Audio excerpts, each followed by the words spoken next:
Does it get better than this? Perhaps the ultimate in luxury is traveling on board a Gulfstream non-stop to paradise. Join us on board to experience some of the most extreme luxury in the sky. Hello, jet setters. Have you ever wondered what it's like to fly in a Gulfstream jet? Well, I've been fortunate enough to get invited by some friends onto this G450. I'm Jeb Brooks from greenergrass.com. Let's check it out. We'll leave Greensboro and fly for about 4 hours to cover the 1,600 miles to the island of St. Maarten. Now, St. Maarten is home to the world's best beach for plane spotters. But it wasn't our final stop on this Caribbean aviation adventure. Watch to the end to see where we're going next. But for now, it's back to Greensboro. Well, this is one benefit of flying private. Our plane leaves in 45 minutes and we're just now leaving the apartment. We're about 20 minutes to the airport and we'll still be early. This private flight departs from what's called an FBO, or fixed base operator, here at our local airport, Greensboro, PTI. It's GSO, it's very confusing. I'll link to a video about this airport that we made a while back. As we pulled up to the airport, our airplane came into view. It's a truly beautiful machine with incredible capabilities.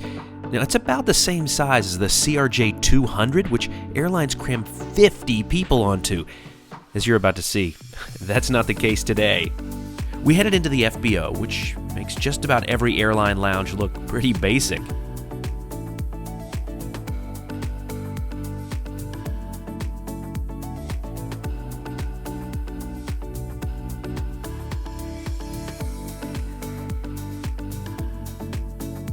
The views were the main selling point for me. Pretty soon, our hosts arrived and it was time to fly to paradise. There were no security formalities here. Instead, we headed straight to the plane. This has to be one of my all-time favorite boarding experiences.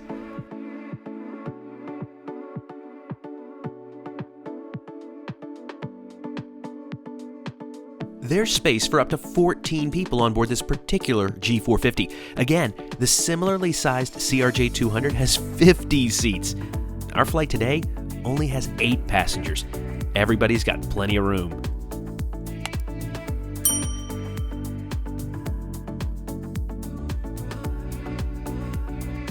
This sofa, it even converts into a bed. This is my first time on a private jet. Wow, this is incredible. To me, it wasn't just the luxury, it was the details. They even have snacks already laid out. Ordinarily, on a flight like this, we'd have to stop in Atlanta or Charlotte or somewhere in between, but not when you're flying private. It's non-stop. If you had a private jet, where would you go?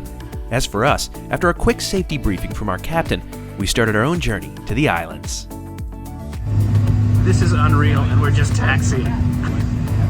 I have flown out of that passenger terminal hundreds of times, maybe thousands of times. It's so different to see it from this perspective.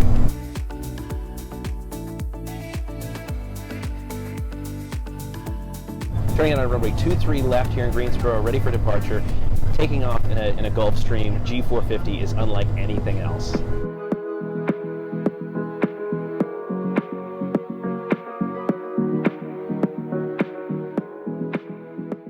Once we were in the air, I unfolded what has to be one of the largest tray tables in the sky. Suzanne made herself comfortable in this plush, reclining chair.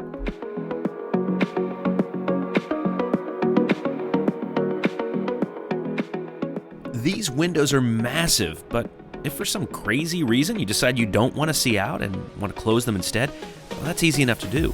It just takes a touch of a button.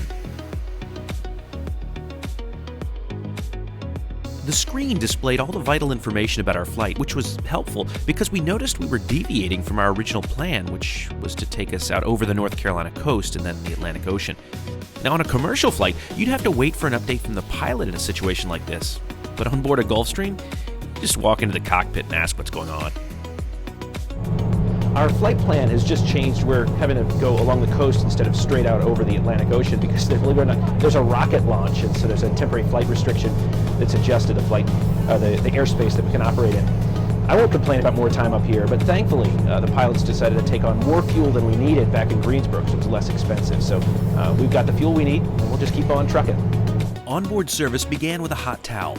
Now, this was a morning flight, so Suzanne had the continental breakfast, and I went with a breakfast burrito.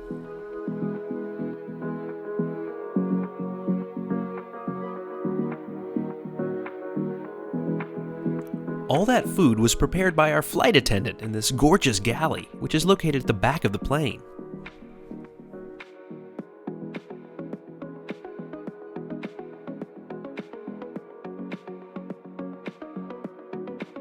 There were so many drawers and cabinets spread throughout the plane. Most of them were full. This one was not. And now we've just turned out over the ocean. We're heading directly to the islands at this point. And with that turn, the champagne opened. We were sorry not to see the rocket launch, but we're glad to be on our way in earnest. This is absolutely incredible. I mean, does it get better than this? No surprise, the lavatory at the very back of the plane is as luxurious as the rest of it, with its rich wood paneling. There are even live flowers in here.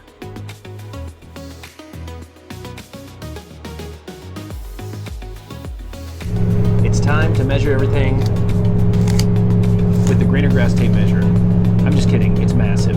There's plenty of room in here. We've reached 45,000 feet. That's crazy. I don't think I've ever been up this high. How about you?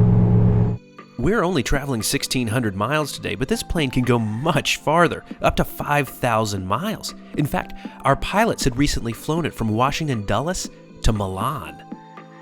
Suzanne and I feel a deep sense of gratitude to our friends who invited us to join them on this trip and to share it with you. We feel so fortunate to have the opportunities this channel and those of you who choose to watch our videos have created for us. Thank you to each and every one of you as well. There's nothing quite like the feeling of landing on St. Martin. And as we flew over the legendary Maho Beach and touched down after this better than first class flight, we were excited. On the ground, we were greeted by SUVs that whisked us off to a private immigration facility before we continued our trip by traveling to the legendary St. Bart's Airport and even the island of Saba, home to the world's shortest runway. But all of that and more is for our next video. Between now and the next time, see you in the sky.